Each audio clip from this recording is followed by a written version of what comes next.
സാന്ത്വനം സീരിയലിൻ്റെ ഇന്നത്തെ ഒരു അടിപൊളി എപ്പിസോഡിലേക്ക് എല്ലാവർക്കും സ്വാഗതം. ഈയും അപ്പവും മോളും ഒഴിച്ച് ബാക്കി എല്ലാവരും ഫുഡ് കഴിക്കാൻ വന്നിട്ടുണ്ട്. ദേവി കണ്ണനോട് പറയുന്നു, കണ്ണാ, ഇവിടെ തമ്മിൽ തമ്മിൽ സംസാരിക്കുമ്പോൾ പെട്ടെന്ന് അത്താഴത്തിൻ്റെ മുമ്പിൽ നിന്ന് ദേഷ്യപ്പെട്ട് എഴുന്നേറ്റ് പോകരുത്. അങ്ങനെ നിഷേധിച്ചിറങ്ങിപ്പോയാൽ ഒരിക്കൽ ഒരു നേരത്തെ അന്നത്തിന് വേണ്ടി നീ കരയേണ്ടി വരും. ഹരിയും അപ്പം വന്നില്ലേ ദേവി? ഇല്ല ബാലേട്ടാ, ഞാൻ ചെന്ന് വിളിക്കാം. വിശപ്പുള്ളവർ വന്ന് കഴിച്ചോളും.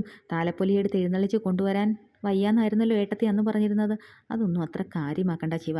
പെട്ടെന്നുള്ള സങ്കടം കൊണ്ട് എന്തെങ്കിലുമൊക്കെ പറഞ്ഞു എന്ന് കരുതി അതിൽ തന്നെ വാശി പിടിച്ച് കടിച്ചു തൂങ്ങിക്കിടക്കേണ്ട കാര്യമുണ്ടോ? താൻ ചെല്ല് ദേവി, എന്നിട്ടേ ഞാൻ കഴിക്കുന്നുള്ളൂ. ദേവേച്ചി ചെന്ന് വിളിച്ചാലൊന്നും അപ്പോൾ വരുമെന്ന് എനിക്ക് തോന്നുന്നില്ല വല്യേട്ടാ. ഇത് കേട്ട് ബാലേട്ടൻ പറയുകയാണ്, നിന്റെ സഹോദരനോട് 7 അല്ല 70 വട്ടം ക്ഷമിക്കണമെന്നാണ് മോളെ ബൈബിളിൽ പറഞ്ഞിരിക്കുന്നത്. ദേവി വിളിച്ചിട്ട് വന്നില്ലെങ്കിൽ ഞാൻ ചെന്ന് വിളിക്കും. വല്യേട്ടൻ പലപ്പോഴും ബൈബിളിൽ പറഞ്ഞിട്ടുണ്ടെന്നും പറഞ്ഞ് ഇതുപോലെയുള്ള ചില വാചകങ്ങളൊക്കെ തട്ടിവിടാറുണ്ടല്ലോ. ഇതൊക്കെ ബൈബിളിൽ ഉള്ളത് തന്നെയാണോ വല്യേട്ടാ? അതേ മോളെ അഞ്ജു, ഇതൊക്കെ ഞങ്ങളെ പഠിപ്പിച്ചിരുന്ന ആന്റണി മാഷ് ക്ലാസ്സിൽ പറയാറുള്ള വചനങ്ങളാണ് മോളെ. ഇത് കേട്ട് കണ്ണൻ പറയുന്നു, ഈ വക വാചകങ്ങളും വചനങ്ങളും ഒക്കെ കയ്യിലുള്ളതുകൊണ്ടാണല്ലോ ഓർമ്മ വെച്ച കാലം മുതൽ വല്യേട്ടൻ്റെ ഉപദേശം കേൾക്കേണ്ടി വന്നത്. ഇത് കേട്ട് എല്ലാവരും ചിരിക്കുന്നു. അന്നേരം ശിവൻ പറയുന്നുണ്ട്, ഇവൻ അവകാശപ്പെട്ടതും അതിൽ കൂടുതൽ കിട്ടാനുള്ളതൊക്കെ ചെയ്തിട്ടുണ്ടെന്ന് വല്യേട്ടൻ പറഞ്ഞതിൽ പിന്നെ ഇവൻ്റെ മസിൽ പിടുത്തമൊക്കെ അയഞ്ഞു തുടങ്ങിയല്ലോ വല്യേട്ടാ. ഇത് കേട്ട് ബാലനും അഞ്ജുവൊക്കെ ചിരിക്കുന്നു. കണ്ണൻ തലകുനിച്ചിരിക്കുന്നു. കാണിക്കുന്നത് ഹരിയും അപ്പും ദേവിയും എല്ലാം ഒരുമിച്ച് നിൽക്കുന്നതാണ്. ദേവി അപ്പുവിനെയും ഹരി എല്ലാവരെയും കൂടെ വിളിച്ചപ്പോൾ അപ്പു പറയുക, എല്ലാവരും കൂടി ഒരുമിച്ചിരുന്നേ അത്താഴം കഴിക്കുമ്പോൾ മനസ്സുള്ളത് മറച്ചു വെക്കാൻ പറ്റാത്തതുകൊണ്ട് ചിലപ്പോൾ എന്തെങ്കിലുമൊക്കെ പറഞ്ഞു എന്ന് വരും. അത് മറ്റുള്ളവർക്ക് ബുദ്ധിമുട്ടാണെന്ന് കരുതി വാമൂടി കെട്ടിയിരിക്കാൻ ഞാൻ ശീലിച്ചിട്ടില്ല ദേവേട്ടത്തി. അപ്പോൾ വെറുതെ ആവശ്യമില്ലാത്ത വർത്തമാനം പറയേണ്ട കാര്യം എന്താ? നിനക്ക് ഒരുമിച്ചിരുന്ന് അത്താഴം കഴിക്കാൻ താല്പര്യമില്ലെങ്കിലേ അത് പറഞ്ഞാൽ മതി എന്ന് ഹരി പറയുന്നു. ഇത് കേട്ട് കുഞ്ഞു പറയുക, മമ്മിക്ക് വേണമെങ്കിൽ കഴിക്കേണ്ട ഡാഡി, നമുക്ക് പോകാം. ദേവൂട്ടി എന്നിട്ട് ദേവി പറയുക, ഇതിൻ്റെ പേരിൽ വെറുതെ ദേവൂട്ടി ശാസിക്കേണ്ട അപ്പു. അത്താഴം കഴിക്കാൻ വന്നപ്പോൾ നിങ്ങളെ മാത്രം കാണാത്തതുകൊണ്ട് ബാലേട്ടൻ വിളിക്കാൻ പറഞ്ഞു, അതാ ഞാൻ വന്ന് വിളിച്ചത്. ഓ അത് ശരി, ബാലേട്ടൻ്റെ താല്പര്യം കൊണ്ട് വിളിക്കാൻ വന്നതല്ലേ, അല്ലാതെ ഞങ്ങൾ അത്താഴം കഴിക്കാൻ വരണമെന്ന് ദേവേട്ടത്തേക്ക് താല്പര്യം തോന്നിയിട്ട് വന്നതാണ് അല്ലെന്നർത്ഥം. ഞാൻ പറഞ്ഞതിന് അങ്ങനെ ഒരു അർത്ഥം നിനക്ക് തോന്നിയോ അപ്പു? എങ്കിൽ സോറി, ഞാൻ അങ്ങനെയൊന്നും ഉദ്ദേശിച്ച് പറഞ്ഞതല്ല.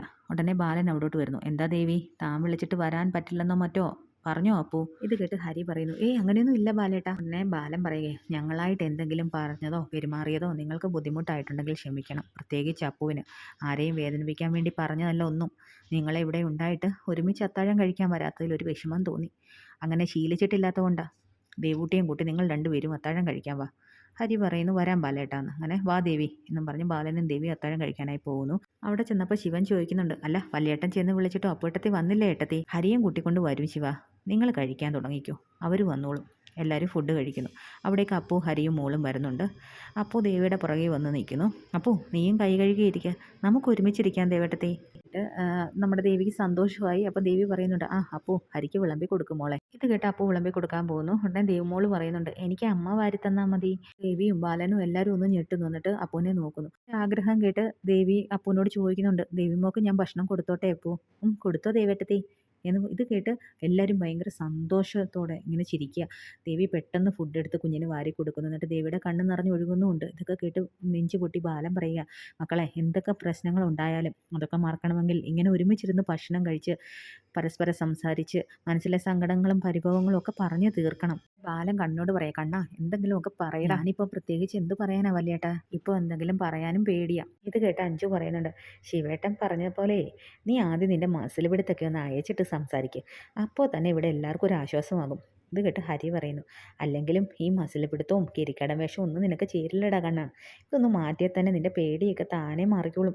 ഇത് കേട്ട് ദേവുമോള് പറയുന്നുണ്ട്, കണ്ണൻ കൊച്ചച്ഛനെ ഞാനൊരു പേരിട്ടിട്ടുണ്ട്, പറയട്ടെ? പറമോളെ. കണ്ടംപൂച്ച. ഇത് കേട്ട് എല്ലാവരും ചിരിക്കുന്നു. എന്നിട്ട് അങ്ങോട്ടും ഇങ്ങോട്ടും വിശേഷങ്ങൾ പറയുന്നു. ഇതൊക്കെ കണ്ട് ബാലനും ദേവിയും മുഖാമുഖം നോക്കുന്നു. പിന്നെ കാണിക്കുന്നത് രാവിലെ അഞ്ജു അടുക്കളയിൽ ചെന്ന് നോക്കുമ്പോൾ ദേവിയില്ല. അഞ്ജു തന്നെ ചായ വെക്കുന്നു. അവിടേക്ക് അപ്പു ഒന്ന് ചോദിക്കുന്നുണ്ട്, ദേവട്ടത്തി എന്തി അഞ്ജു?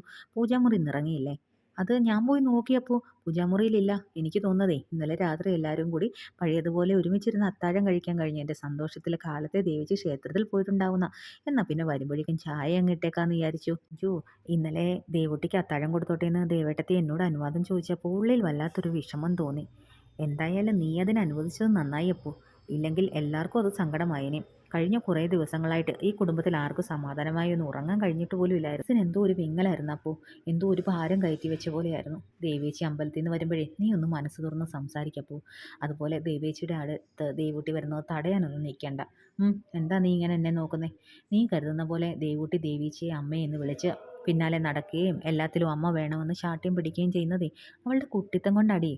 കുറച്ചുകൂടെ വളർന്ന പിന്നെ അവളുടെ കാര്യങ്ങൾ അവൾ തന്നെ നോക്കാൻ തുടങ്ങില്ലേ. അപ്പോൾ പിന്നെ ദേവേച്ചി അവളുടെ കാര്യത്തിൽ കൂടുതൽ ഇടപെടുന്നത് പോലും ദേവുട്ടിക്ക് ഇഷ്ടപ്പെട്ടില്ല എന്ന് വരും. ചെറുതായിരുന്നപ്പോഴേ ദേവേച്ചിയുടെ സാരത്തുമ്പിന്ന് മാറാതെ തൂങ്ങി പിടിച്ചിരുന്ന കണ്ണനാന്ന് പറയുന്നതാ. ഇപ്പൊ കണ്ടില്ലേ ദേവേച്ചിയോട് പെരുമാറുന്നത് എങ്ങനെയെന്ന്. എന്താ അപ്പോൾ നീ ഒന്നും മിണ്ടാത്തെ, ഇങ്ങനെ ആലോചിച്ച് നിൽക്കുന്നത്? നീ പറഞ്ഞ ശരി അഞ്ജു. ചെറുപ്പത്തിലേ എൻ്റെ എല്ലാ കാര്യങ്ങളും മമ്മി തന്നെ ചെയ്തു തരണമെന്ന് ഞാൻ ഒത്തിരി വാശി പിടിക്കുമായിരുന്നു.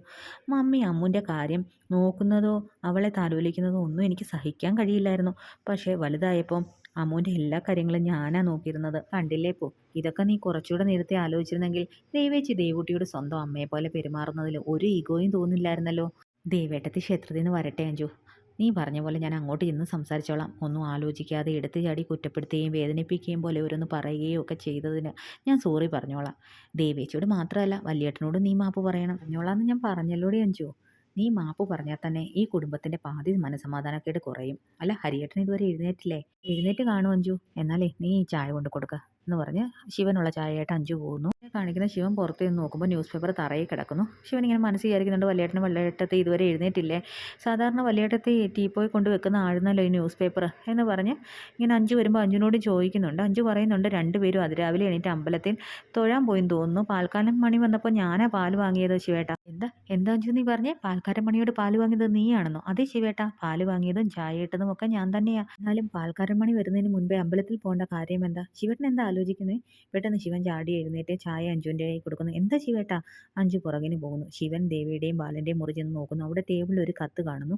അത് തുറന്ന് വായിക്കുന്നു. സ്നേഹിച്ചവരാൽ അവഗണിക്കപ്പെട്ട് ജീവിക്കുന്നത് നല്ലത്. അങ്ങനെ ഒരു ജീവിതം വേണ്ടെന്ന് വെക്കുന്നത് തന്നെയാ. ഞങ്ങളൊരു യാത്ര പോവുകയാണ്. മടക്കമില്ലാത്തൊരു നീണ്ട യാത്ര. ആരോടും പരിഭവമില്ല. എല്ലാവർക്കും നല്ലത് വരണമെന്ന പ്രാർത്ഥന മാത്രം മനസ്സിലുണ്ടായിരുന്നുള്ളൂ. ഒരു വിങ്ങലായി നൊമ്പരമായി ആത്മാവിൽ എന്നും ദേവൂട്ടി ഉണ്ടാവും. എല്ലാ നന്മകളും നേർന്നുകൊണ്ട് ബാലകൃഷ്ണൻ, ശ്രീദേവി. ഇത് വായിച്ച് ആകെ തകർന്ന് ചെയറിലിരിക്കുന്ന ശിവനെ കണ്ട് അഞ്ജു വന്ന് ചോദിക്കുന്നു, എന്ത് പറ്റി ശിവേട്ട, എന്താ പറ്റിയത്? ചോദ്യം കേട്ട് കത്തെടുത്ത് അഞ്ജലിയെ കാണിക്കുന്നു. അഞ്ജു ആകെ തകർന്നിങ്ങനെ നോക്കുകയാണ്. അഞ്ജു, ഞാൻ സംശയിച്ച പോലെ തന്നെയാണ് സംഭവിച്ചിരിക്കുന്നത്. കാലത്ത് പാൽക്കാരൻ മണി വരുന്നതിന് മുമ്പ് വല്യേട്ടനും വല്യേട്ടത്തിയും പോയി എന്ന് നീ പറഞ്ഞപ്പോഴേ ആദ്യം ഓർത്തത്. ഇന്നലെ മണിയോട് ഇന്നു മുതൽ പതിവായി തരാറുള്ള പാലിനേക്കാളും അളവ് കുറച്ച് മതിയെന്ന് വല്യേട്ടത്തി പറഞ്ഞതാ. അതുപോലെ തീരെ പ്രതീക്ഷിക്കാതെ ഊട്ടുപുരയിൽ വന്ന് എൻ്റെ കൈകൊണ്ട് ഊണ് വിളമ്പി കഴിച്ചതും പോവാൻ നേരം ഞാൻ ക്യാഷ് കൗണ്ടറിൽ ഇരിക്കുന്നത് കാണണമെന്ന് പറഞ്ഞു. വല്യേട്ടൻ എന്നെ നിർബന്ധിച്ച് ക്യാഷ് കൗണ്ടറിൽ ഇരുത്തി. അത് മാറി നിന്ന് കണ്ട് പുഞ്ചിരിയോടെ യാത്ര പറഞ്ഞ് പുറത്തിറങ്ങി. അത് ഞാൻ നിന്നോട് വിളിച്ച് പറഞ്ഞതല്ലേ അഞ്ജു. ഞാനത് ദേവേച്ചിയോട് പറയുകയും ചെയ്തു ബാലേട്ട. അഞ്ജു, ഏതോ നീണ്ട യാത്ര പോകുന്നെന്നല്ലേ കത്തിൽ എഴുതിയിരിക്കുന്നത്? നീ എൻ്റെ ഫോണൊന്നും എടുത്തേ. ഭഗവാനെ, ഞങ്ങളുടെ വല്യേട്ടനും വല്യേട്ടത്തിക്കും ഒരാപത്തും ഉണ്ടാവില്ലേ എന്ന് പറഞ്ഞ് അവരുടെ റൂമിൽ വെച്ചിരിക്കുന്ന ഫോട്ടോയിലേക്ക് ശിവൻ ഇങ്ങനെ നോക്കുകയാണ്. അഞ്ജു പെട്ടെന്ന് ഫോൺ കൊണ്ട് കൊടുത്ത് ശിവൻ അവരുടെ നമ്പറിലേക്ക് വിളിക്കുന്നതും കാണിച്ചാണ് ഇന്നത്തെ എപ്പിസോഡ് അവസാനിക്കുന്നത്. നാളത്തെ നല്ല എപ്പിസോഡിനെ കാത്തിരിക്കാം. Thank you.